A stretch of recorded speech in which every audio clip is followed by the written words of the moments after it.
Welcome to T, the Transgender Experience in Arkansas, a series of conversations with an array of transgender guests. T is filmed in the Listening Lab in the studios of KUAF National Public Radio in Fayetteville. I'm your host, Taylor Johnson. So our guest today is June Simmons. Hi, June. Hello. June recently turned 17 and lives with her family in Fayetteville.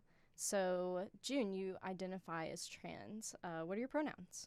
I use she, her. I'm also perfectly happy with they, them. And when I'm with friends, I'll use some neos sometimes. Can you explain what neos are? So neopronouns are, and I'm not the best person to explain this because I don't use very many, but it's the idea of pronouns that are, newer or represent identities that most cis people who don't have a super intimate experience with their gender may not fully understand. So there's lots of different ways that people feel about their gender, and neos are one way to express that. Tell us about yourself, June. What are your current interests in school or your life? What do you have going on day to day? Yeah, I'm doing some college courses at the university right now. I'm taking some calculus and some computer science courses. There's one called digital design. It works around with logic gates and Boolean algebra and that type of thing. I've always really enjoyed computers, and I've been programming since I was in 6th grade. And so my dad works in computer science, and he helped inspire some of that in me. My cousin is actually who got me into programming. He just told me to download Python one day, and I've been playing around ever since. I'm definitely expecting to go into computer science or computer engineering, and that's what a lot of my focus is on right now, into college and getting some of those academics out of the way. What do you want to accomplish in computer science? I don't really have any specific goals. I generally want to make enough money to be comfortable, and I like to doing something I enjoy, and computer science is one of those things. I don't want to be famous. I don't want to be super well known. It could be interesting to be well known in a slightly more niche community or something that isn't going to make me a household name, but I don't really have any large expectations. So, June, you were born male, but around age 14 in the fall of 2020, you realized that you're trans. How long have you been living as your new gender? So I realized around September that year, and I came out to my parents that coming January. It's actually a very funny story. I won't go into it, but I didn't mean to come out when I did. And it was actually a huge boon to me because my parents are very accepting, and I have really wonderful family. And so I've been able to live as myself for longer than if I had gotten into my head about coming out. And I've been able to be myself for about 2.5 years now. I've started socially coming out that winter, and then about a year and a half later, I started on hormone blockers. And then very recently, I just started on estradiol, so I'm on feminizing hormone therapy now.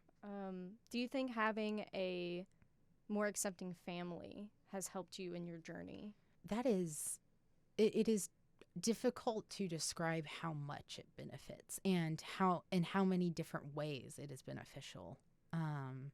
There's the very obvious effects of you're able to access medicine that you need, and even just mental health, being able to talk to a therapist and being able to be open with your parents and your family about who you are really, really helps with mental health. There are so many trans kids especially who aren't able to tell anyone about how they feel, and it's a massive weight, and not having to deal with that is indescribably helpful and beneficial.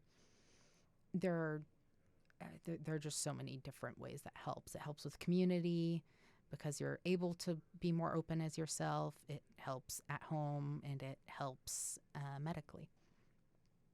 Do you have any extended family that are LGBT that might have helped, pave the way for you in terms of your coming out process?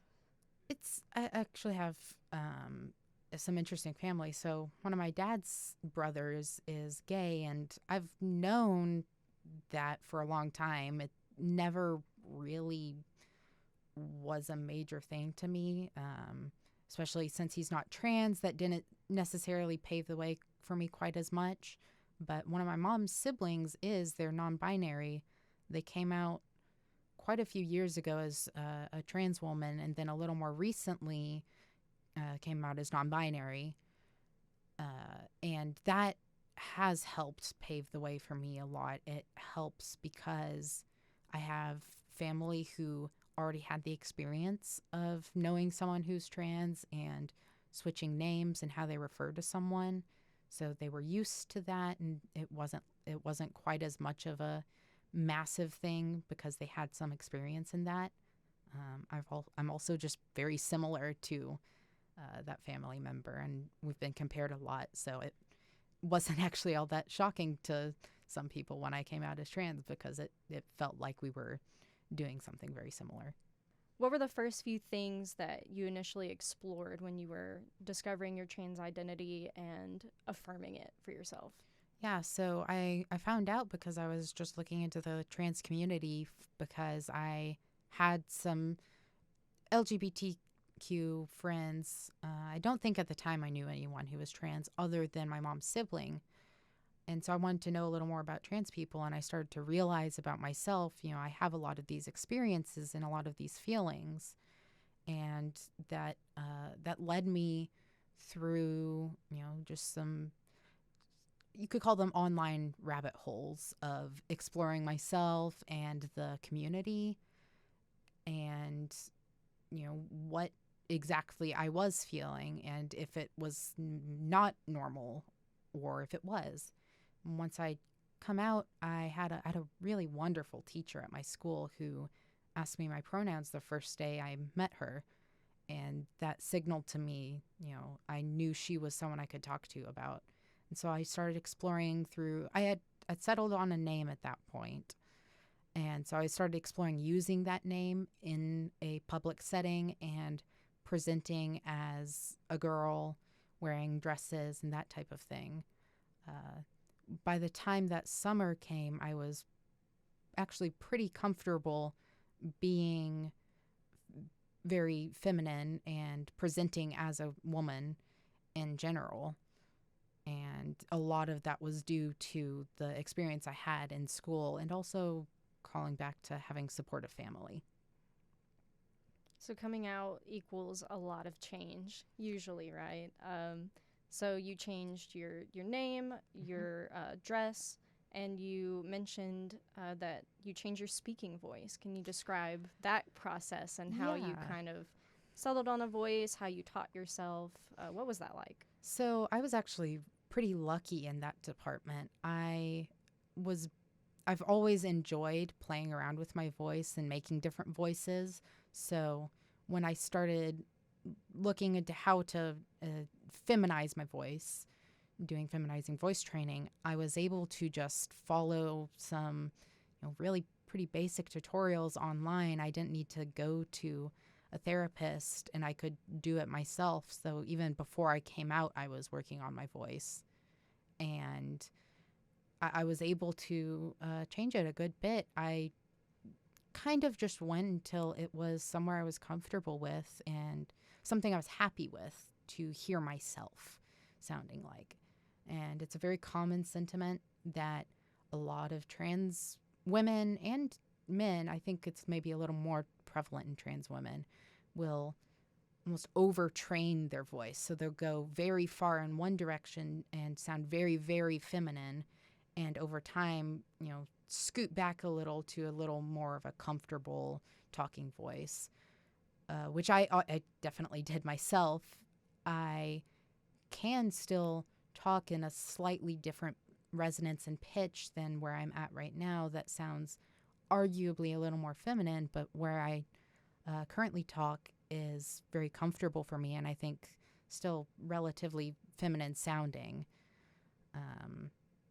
but yeah, I was lucky in that I knew how to do that already, how to play with my voice, and I was able to do that very easily by, watching YouTube videos and that type of thing.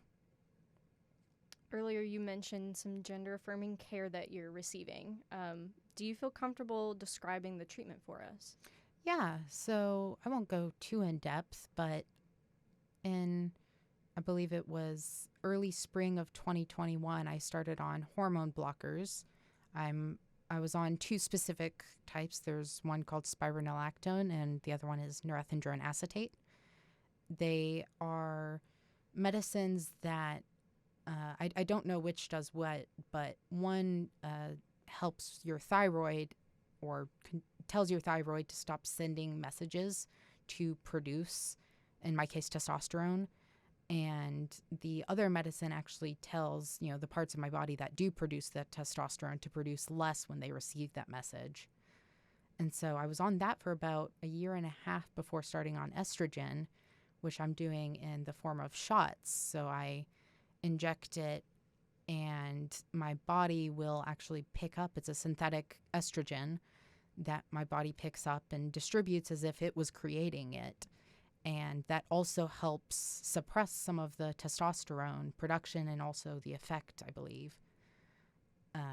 And that's where I'm at right now. You've talked about receiving mental health care from your therapist. What is that like? How is that useful for you or for other people going through the same thing that you are? Yeah, so I started with, I went through a couple of therapists actually. Before I came out to my parents, I was seeing one and talking about my gender identity. That was really when I was exploring it more. I had another that I went to for a short time, and it just didn't work out quite well. He was a perfectly wonderful person. I just wasn't able to mesh with him quite right for therapy. And then I'm at my current one, and I have been for over a year now, and he has helped a lot in terms of mental health and also understanding myself and being comfortable in my own skin. One thing that I think isn't necessarily always talked about is, you always hear about how difficult and how mentally straining being trans and having dysphoria can be.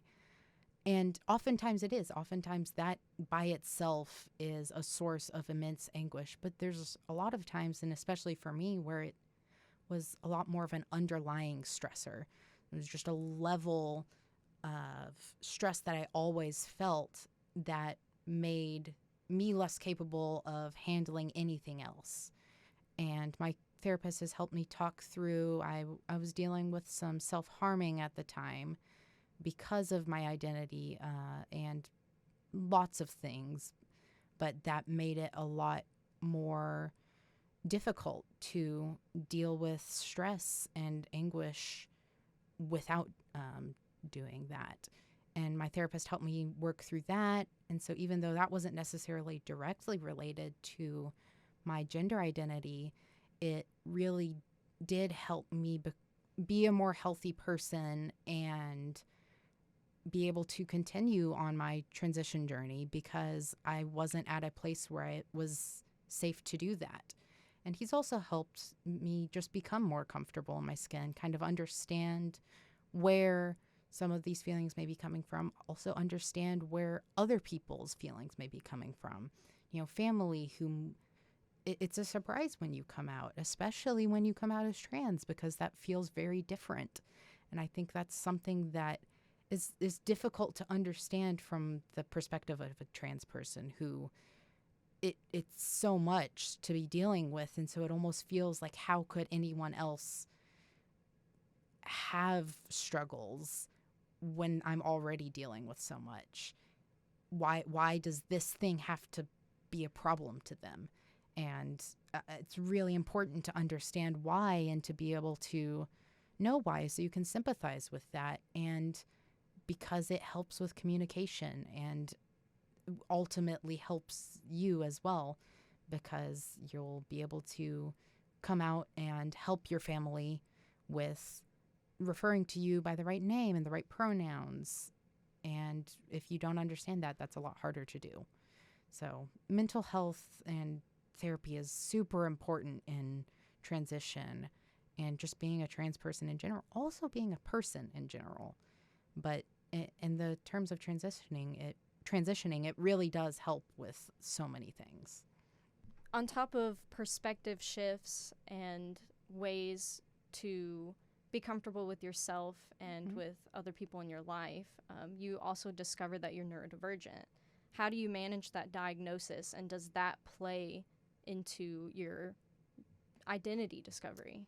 Yeah, so I've actually been diagnosed with OCD and anxiety for quite a few years. It was a couple years before I really even started exploring my identity. And I think it maybe changes the way I think about myself some compared to a neurotypical person.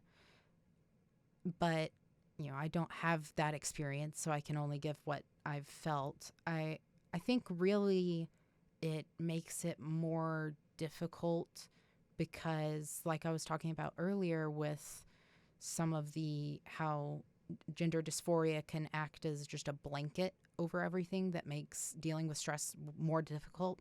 Anxiety is very similar, and the combination of the two can really be a 1-2 punch and cause a lot of difficulty. OCD, it's kind of hard to describe how that would impact my identity and the way I see myself. I'm sure it has, but I don't have any concrete ways to talk about that other than, maybe I am a little more obsessive about some things or have certain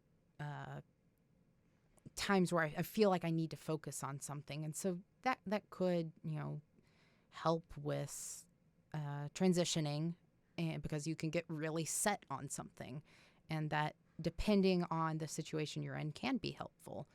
But I really think that's up to each individual person. And personally, I don't think that those diagnoses have played directly into my experience of being trans a ton. So June, you are a senior right now attending Fayetteville Virtual Academy, and you're also taking college courses. When you came out in the winter of 2021, you were attending Springdale Public School. What's been your school experience as you emerged in this new identity and have become yourself? Yeah, so I actually had a kind of complicated relationship with schooling at the time. That was pretty soon. That was about a year after COVID hit. In this little, 10 months after it really locked down everything. When I mentioned I had a teacher who really helped me explore my identity socially and how I presented myself. That really helped. But, the environment at Springdale is less accepting than some other schools in the area. I think generally the teachers were either very kind and helpful or didn't have a strong opinion, at least that they showed. But, some of the students weren't the nicest. I never had anything targeted directly at me, but I think that may have been more due to my general extroversion and willingness to be myself, and also because I was still fairly early in the transition process. So it maybe wasn't quite as apparent at the time as it may have been a little later on. But, I knew people who I would be hanging out with, and they'd just get a slur thrown at them by another student. So it was a strange experience. My parents decided to put me into Haas Hall Academy at Fayetteville. So they have a couple of different schools, but I went through the Fayetteville one because they were really concerned that if I went to Harbor, which is where I would have gone the next year, that my experience would not be a positive one and that I would have to deal with a lot of harassment. And that was a decision that I didn't agree with and I really struggled with for various reasons that I won't go into. But Haas was actually, I think, in the long run, pretty good for me. It was a generally more accepting environment. I never had to deal with slurs or any general vitriol from students or teachers, which I might have had at Harbor.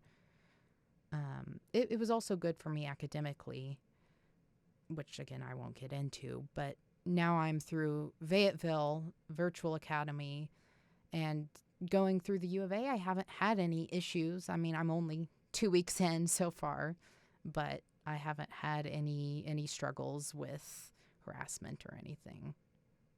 Currently, there's an Arkansas bill that's been signed into law that is that's being challenged in the courts, that bars trans students from using the restrooms that correspond with their gender.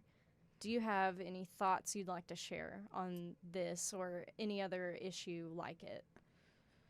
Yeah, briefly, but the general idea is just why? Why do these politicians feel it necessary to restrict a child's access to how they go to the bathroom, where they go to the bathroom?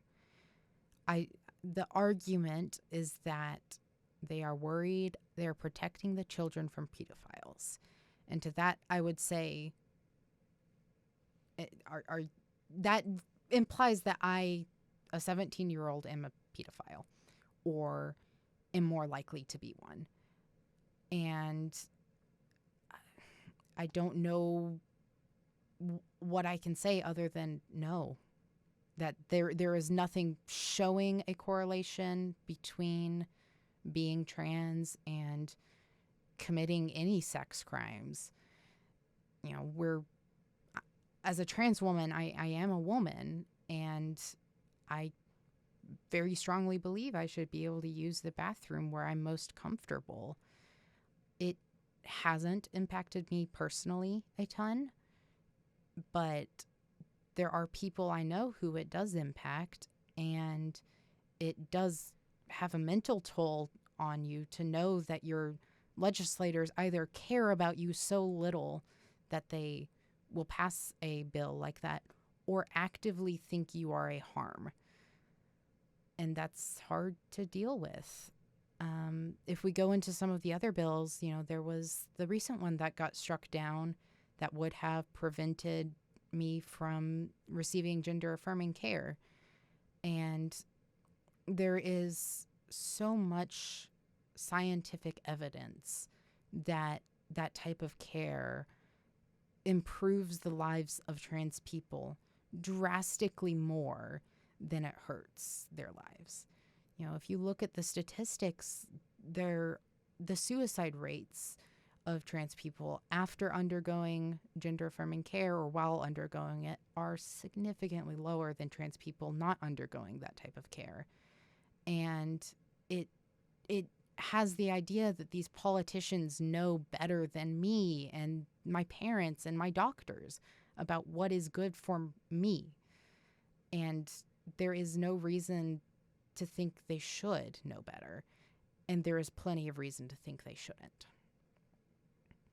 Going through school and building friendships with other LGBT individuals, how has that helped you kind of combat the stress, the anger, the frustration with bills like this, or people that think, you know, the things that you mentioned and that think you're an act of harm? How have these people come through for you emotionally, physically, that have, you know, helped you along the way? It really helps and has helped me to have queer friends and especially trans friends, because they can understand what I am going through and what I feel a lot more than cis people can. And even queer people who aren't trans can understand the process of coming out and dealing with being someone that society doesn't always accept. So having that camaraderie and being able to be around people who are like you is really beneficial in mental health. It helps with, processing, because you have people to talk to about those types of bills who come from a standpoint similar to yours, which you don't always get. And while I do think it's important to talk to people who believe differently than you, it's also important to have people who can, talk about your beliefs and who won't challenge every single thing you say, because that really takes a toll on you. And it helps in terms of community, being around other people that are like you. So we've hit upon friends. What about relationships? You're in high school, and love is pretty weird at that stage in life. But are you dating anyone? How is love and relationships for you as a high school student, as a specifically a trans high school student? Yeah, the way I experience attraction, is a little weird, and I don't know, that's very possibly just because I'm a teenager. But I personally identify with the term aroace. I don't necessarily know how accurate that is because I've never been in someone else's shoes. But I do have a partner who I've been dating for coming up on 2 years now. I was introduced to her through a friend that I still have, very, very close friend of mine. And it's really wonderful to have someone who doesn't feel differently about you for being trans, and who is still comfortable with you, all of you, and who won't judge you or feel differently about you for any of that. And to know that you have that, even, it's really wonderful. How do you think queer relationships differ from straight relationships? I have no clue, to be honest. I don't understand relationships very well. I think it's strange, personally, that there are so many boundaries that are, sort of taboo to do with friends. Like, you're not supposed to kiss your friend on the lips. That's not a normal thing for people to do. And I don't understand why that is. So my understanding of relationships is already a little skewed from what most people's might be. And I generally take it from a perspective of just do what you're comfortable with, and, be kind to each other, be healthy, be sure you're keeping track of that in any relationship you're in, romantic, platonic, sexual, any type of relationship. Health is very important, and communication is very important. And I don't know why that would be different for queer relationships versus straight relationships. I think really at the base of things, it's two people care deeply about each other, and they express that in certain ways. You attend Queer Camp. It's an LGBT summer program that was established a couple years ago and hosted by Good Shepherd Lutheran Church in Fayetteville. You're also a camp volunteer. How has Queer Camp supported you in your journey? Yeah, so I know the idea of a queer camp at a church is a little strange. A lot of people go into that worried, and if you tell someone about that who doesn't have any more information, they're going to go, "Are you going to a conversion camp?" And I'm sure that was something people had worried about the first year. But the church is really wonderful. I'm not personally a religious, but I have lots of family who are, and the church is very focused on community, and that's why they did that camp, because that's something they saw lacking in really across most of the world, but especially here in the southern United States. They saw that there wasn't very much queer community, especially for kids. And that is where almost all of my close friends are from, or where I met them at least. I met them through camp. My partner, the person who introduced my partner and I, is a friend I met at camp. I have one close friend who I'd known before, but most of my close friends are people I met through that community. And I think it's really, really wonderful for that creation of community and being around other people like you. More than 500 bills restricting LGBTQ rights in the U.S. have been authored by majority right-wing leadership this past year, including our own Arkansas, with 75 different bills signed into law. The Human Rights Campaign declared a state of emergency for LGBTQ Americans like you and I. But there is some good news. A federal district court judge has struck down the nation's first ban, which was in Arkansas, on gender-affirming medical care for trans minors. They considered it unconstitutional. Days after that decision in June, Fayetteville hosted the annual Trans Pride March, or Trans Pride Celebration. Did you go? What was that experience like? What was the tone? What energy did the people around you have? Yeah, I did attend, and I think the energy is a little complicated to describe. I think the generally just the trans community has a very diverse set of opinions, and I don't want to dive into that too much, but there was definitely lots of celebration around that, our rights being upheld and still being able to get the health care necessary sometimes to keep us alive. I know people who, without gender affirming care, and especially like affirming family and friends and an environment, I don't know if they'd be alive.